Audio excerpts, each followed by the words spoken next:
JANE EYRE by Charlotte Brontë. Chapter 10.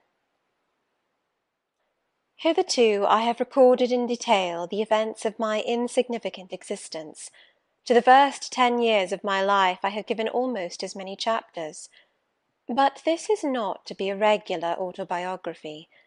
I am only bound to invoke memory where I know her responses will possess some degree of interest.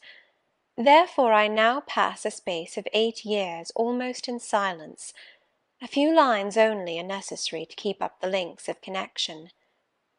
When the typhus fever had fulfilled its mission of devastation at Lowood, it gradually disappeared from thence, but not till its virulence and the number of its victims had drawn public attention on the school. Inquiry was made into the origin of the scourge, and by degrees various facts came out which excited public indignation in a high degree. The unhealthy nature of the sight, the quantity and quality of the children's food, the brackish, fetid water used in its preparation, the pupils' wretched clothing and accommodations, all these things were discovered, and the discovery produced a result mortifying to Mr. Brocklehurst, but beneficial to the institution. Several wealthy and benevolent individuals in the county subscribed largely for the erection of a more convenient building in a better situation. New regulations were made, improvements in diet and clothing introduced. The funds of the school were entrusted to the management of a committee. Mr. Brocklehurst, who, from his wealth and family connections, could not be overlooked, still retained the post of treasurer, but he was aided in the discharge of his duties by gentlemen of rather more enlarged and sympathizing minds. His office of inspector, too, was shared by those who knew how to combine reason with strictness, comfort with economy, compassion with uprightness. The school, thus improved, became in time a truly useful and noble institution. I remained an inmate of its walls, after its regeneration, for 8 years, 6 as a pupil and 2 as a teacher, and in both capacities I bear my testimony to its value and importance.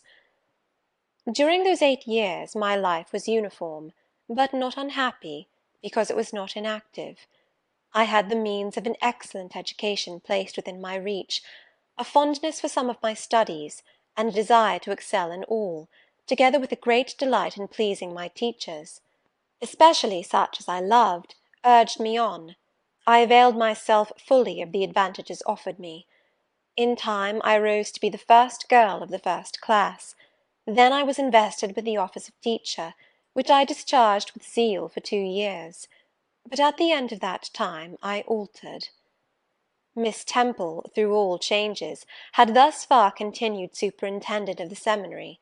To her instruction I owed the best part of my acquirements. Her friendship and society had been my continual solace. She had stood me in the stead of mother, governess, and latterly companion. At this period she married, removed with her husband, a clergyman, an excellent man, almost worthy of such a wife, to a distant county, and consequently was lost to me. From the day she left I was no longer the same. With her was gone every settled feeling, every association that had made Lowood in some degree a home to me.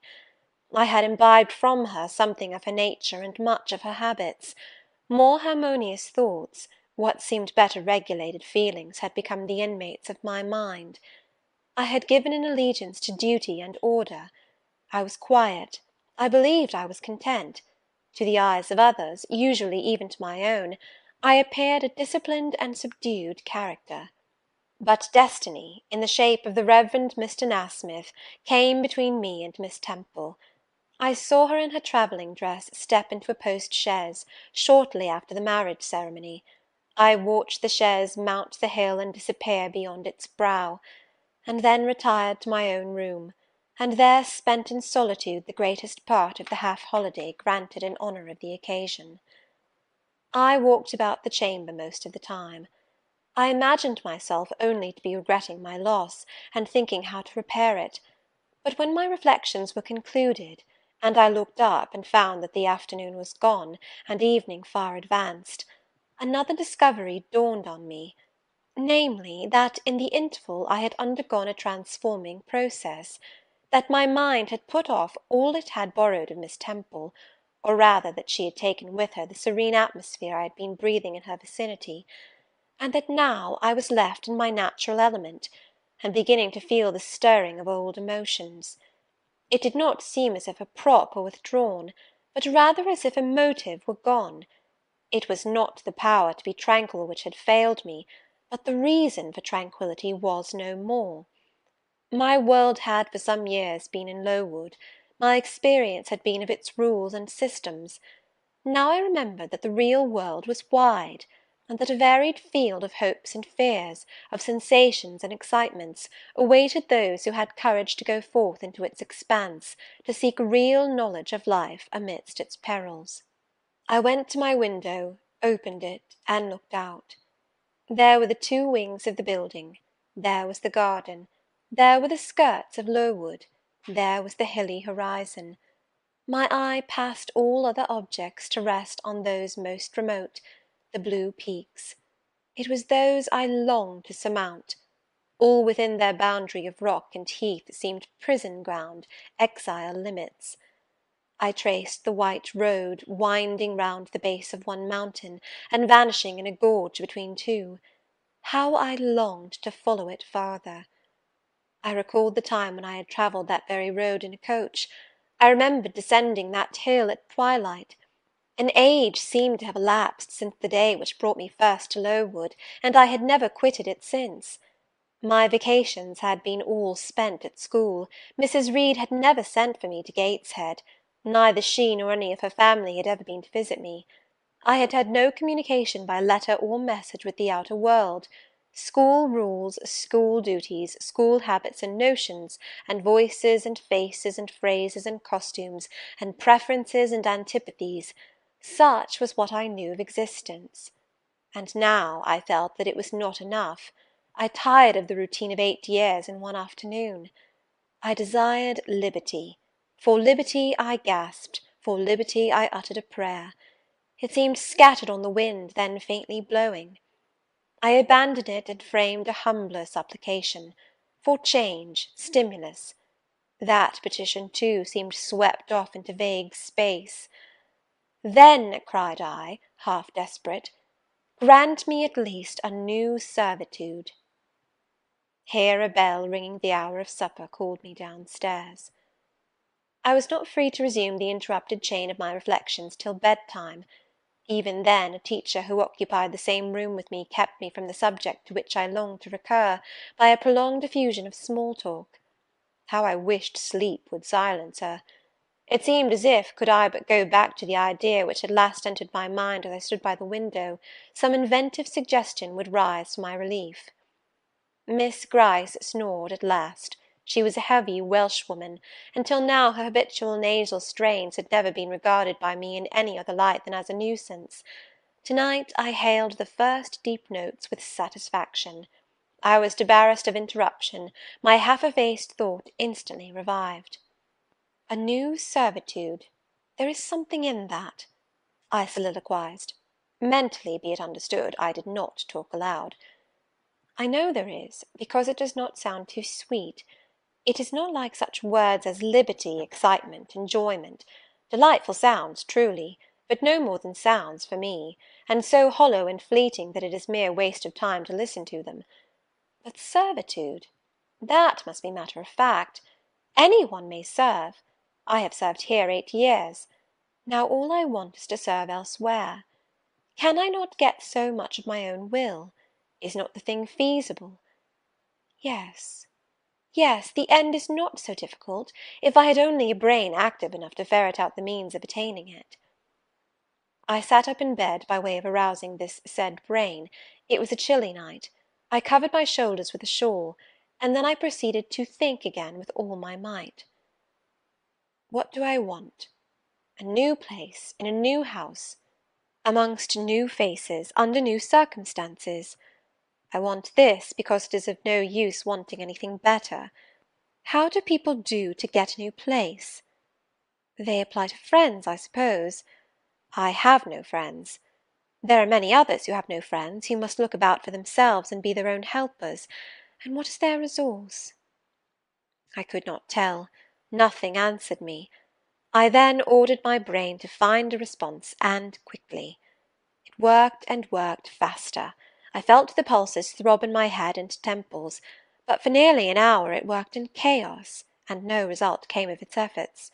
Feverish with vain labour, I got up and took a turn in the room, undrew the curtains, noted a star or two, shivered with cold, and again crept to bed. A kind fairy in my absence had surely dropped the required suggestion on my pillow, for as I lay down it came quietly and naturally to my mind. Those who want situations advertise. You must advertise in the shire Herald. How? I know nothing about advertising. Replies rose smooth and prompt now. You must enclose the advertisement and the money to pay for it under a cover directed to the editor of the Herald. You must put it, the first opportunity you have, into the post at Lowton. Answers must be addressed to J.E. at the post office there. You can go and inquire in about a week after you send your letter, if any are come, and act accordingly. This scheme I went over twice, thrice. It was then digested in my mind. I had it in a clear, practical form. I felt satisfied, and fell asleep.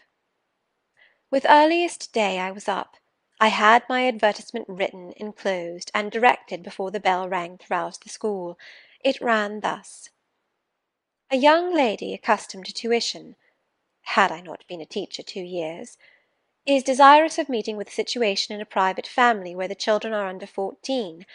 I thought that as I was barely 18 it would not do to undertake the guidance of pupils nearer my own age. She is qualified to teach the usual branches of a good English education, together with French, drawing, and music. In those days, reader, this now narrow catalogue of accomplishments would have been held tolerably comprehensive. Address, J.E., Post Office, Lowton, shire. This document remained locked in my drawer all day. After tea I asked leave of the new superintendent to go to Lowton, in order to perform some small commissions for myself and 1 or 2 of my fellow teachers. Permission was readily granted. I went. It was a walk of 2 miles, and the evening was wet, but the days were still long. I visited a shop or two, slipped the letter into the post office, and came back through heavy rain, with streaming garments, but with a relieved heart. The succeeding week seemed long. It came to an end at last, however, like all sublunary things, and once more, towards the close of a pleasant autumn day, I found myself afoot on the road to Lowton. A picturesque track it was, by the way, lying along the side of the beck and through the sweetest curves of the dale. But that day I thought more of the letters that might or might not be awaiting me at the little burg whither I was bound, than of the charms of lea and water. My ostensible errand on this occasion was to get measured for a pair of shoes, so I discharged that business first, and when it was done, I stepped across the clean and quiet little street from the shoemaker's to the post office. It was kept by an old dame, who wore horn spectacles on her nose, and black mittens on her hands. "Are there any letters for J.E.?" I asked. She peered at me over her spectacles, and then she opened a drawer and fumbled among its contents for a long time, so long that my hopes began to falter. At last, having held a document before her glasses for nearly 5 minutes, she presented it across the counter, accompanying the act by another inquisitive and mistrustful glance. It was for J.E. "Is there only one?" I demanded. "There are no more," said she, and I put it in my pocket and turned my face homeward. I could not open it then. Rules obliged me to be back by 8, and it was already 7:30. Various duties awaited me on my arrival. I had to sit with the girls during their hour of study, then it was my turn to read prayers, to see them to bed. Afterwards I supped with the other teachers. Even when we finally retired for the night, the inevitable Miss Gryce was still my companion.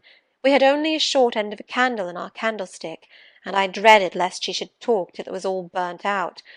Fortunately, however, the heavy supper she had eaten produced a soporific effect. She was already snoring before I had finished undressing. There still remained an inch of candle. I now took out my letter. The seal was an initial F. I broke it. The contents were brief. If J.E., who advertised in the Blankshire Herald of last Thursday, possesses the acquirements mentioned, and if she is in a position to give satisfactory references as to character and competency, a situation can be offered her where there is but one pupil, a little girl under 10 years of age, and where the salary is £30 per annum. J.E. is requested to send references, name, address, and all particulars to the direction Mrs. Fairfax, Thornfield, near Millcote, Blankshire. I examined the document long. The writing was old-fashioned, and rather uncertain, like that of an elderly lady. This circumstance was satisfactory. A private fear had haunted me, that in thus acting for myself and by my own guidance, I ran the risk of getting into some scrape, and above all things I wished the result of my endeavours to be respectable, proper, en règle. I now felt that an elderly lady was no bad ingredient in the business I had on hand. Mrs. Fairfax. I saw her in a black gown and widow's cap, frigid perhaps, but not uncivil, a model of elderly English respectability. Thornfield, that doubtless was the name of her house, a neat, orderly spot, I was sure, though I failed in my efforts to conceive a correct plan of the premises. Millcote, Blankshire. I brushed up my recollections of the map of England. Yes, I saw it, both the shire and the town. Blankshire was 70 miles nearer London than the remote county where I now resided. That was a recommendation to me. I longed to go where there was life and movement. Millcote was a large manufacturing town on the banks of the A. A busy place enough, doubtless, so much the better. It would be a complete change at least. Not that my fancy was much captivated by the idea of long chimneys and clouds of smoke, but, I argued, Thornfield will probably be a good way from the town. Here the socket of the candle dropped, and the wick went out. Next day new steps were to be taken. My plans could no longer be confined to my own breast. I must impart them in order to achieve their success. Having sought and obtained an audience of the superintendent during the noontide recreation, I told her I had a prospect of getting a new situation, where the salary would be double what I now received, for at Lowood I only got £15 per annum, and requested she would break the matter for me to Mr. Brocklehurst, or some of the committee, and ascertain whether they would permit me to mention them as references. She obligingly consented to act as mediatrix in the matter. The next day she laid the affair before Mr. Brocklehurst, who said that Mrs. Reed must be written to, as she was my natural guardian. A note was accordingly addressed to the lady, who returned for answer that I might do as I pleased. She had long relinquished all interference in my affairs. This note went the round of the committee, and at last, after what appeared to me most tedious delay, formal leave was given me to better my condition if I could, and an assurance added that as I had always conducted myself well, both as teacher and pupil, at Lowood, a testimonial of character and capacity, signed by the inspectors of that institution, should forthwith be furnished me. This testimonial I accordingly received in about a month, forwarded a copy of it to Mrs. Fairfax, got that lady's reply, stating that she was satisfied, and fixing that day fortnight as the period for my assuming the post of governess in her house. I now busied myself in preparations. The fortnight passed rapidly. I had not a very large wardrobe, though it was adequate to my wants, and the last day sufficed to pack my trunk, the same I had brought with me 8 years ago from Gateshead. The box was corded, the card nailed on. In half an hour the carrier was to call for it to take it to Lowton, whither I myself was to repair at an early hour the next morning to meet the coach. I had brushed my black stuff travelling dress, prepared my bonnet, gloves, and muff, sought in all my drawers to see that no article was left behind, and now, having nothing more to do, I sat down and tried to rest. I could not. Though I had been on foot all day, I could not now repose an instant. I was much too excited. A phase of my life was closing to-night, a new one opening to-morrow.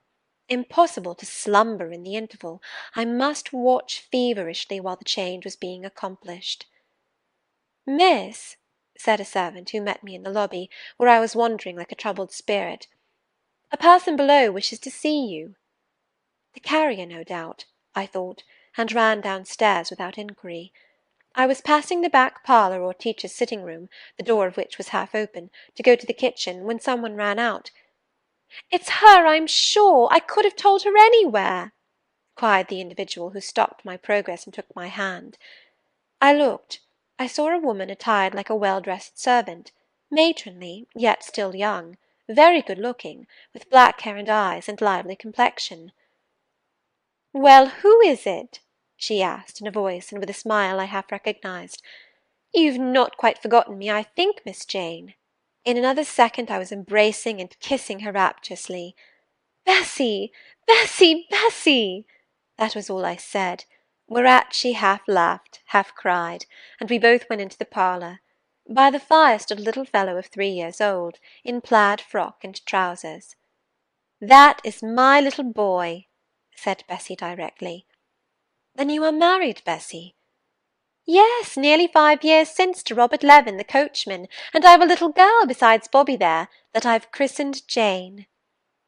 "And you don't live at Gateshead?" "I live at the lodge. The old porter has left."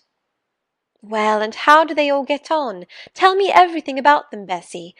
But sit down first, and, Bobby, come and sit at my knee, will you?" But Bobby preferred sidling over to his mother. "You're not grown so very tall, Miss Jane, nor so very stout," continued Mrs. Levin.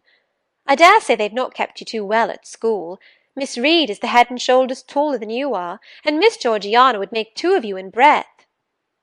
"Georgiana is handsome, I suppose, Bessy?" "Very.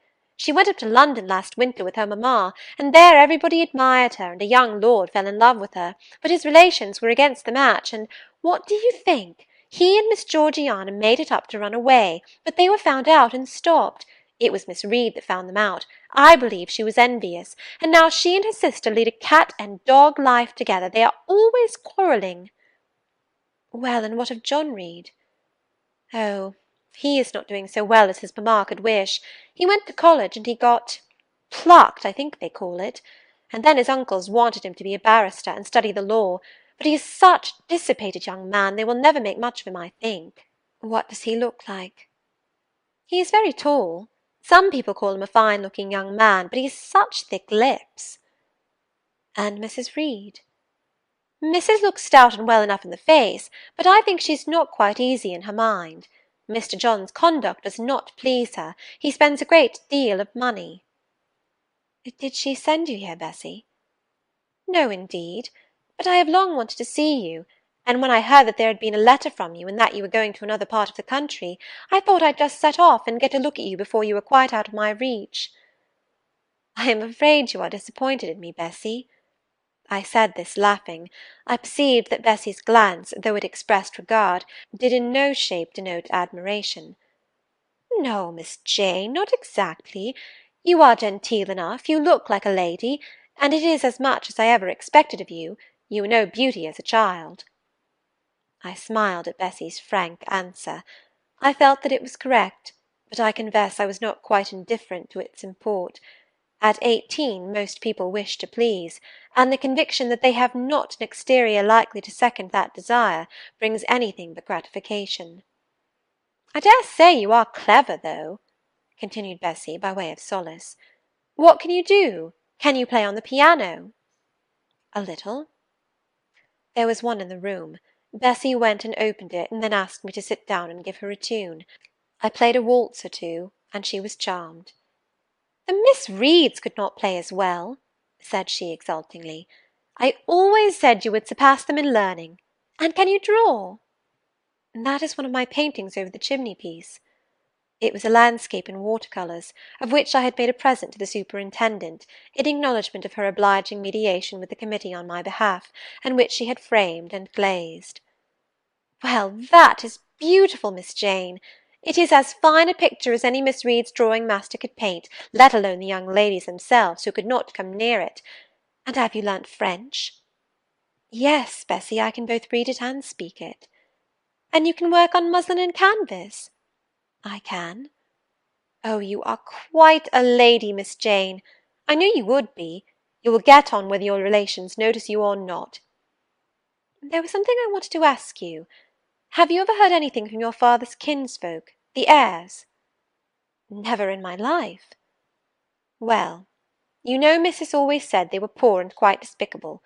and they may be poor, but I believe they are as much gentry as the Reeds are, for one day nearly 7 years ago a Mr. Eyre came to Gateshead and wanted to see you. Missus said you were at school 50 miles off. He seemed so much disappointed, for he could not stay. He was going on a voyage to a foreign country, and the ship was to sail from London in a day or two. He looked quite a gentleman, and I believe he was your father's brother." "What foreign country was he going to, Bessy?" "An island thousands of miles off, where they make wine. The butler did tell me." "Madeira?" I suggested. "Yes, that is it, the very word." "So he went?" "Yes, he did not stay many minutes in the house. Missus was very high with him. She called him afterwards a sneaking tradesman. My Robert believes he was a wine merchant." "Very likely," I returned, "or perhaps clerk or agent to a wine merchant." Bessy and I conversed about old times an hour longer, and then she was obliged to leave me. I saw her again for a few minutes the next morning at Lowton, while I was waiting for the coach. We parted finally at the door of the Brocklehurst Arms there. Each went her separate way. She set off for the brow of Lowood Fell to meet the conveyance which was to take her back to Gateshead. I mounted the vehicle which was to bear me to new duties and a new life in the unknown environs of Millcote. End of Chapter 10.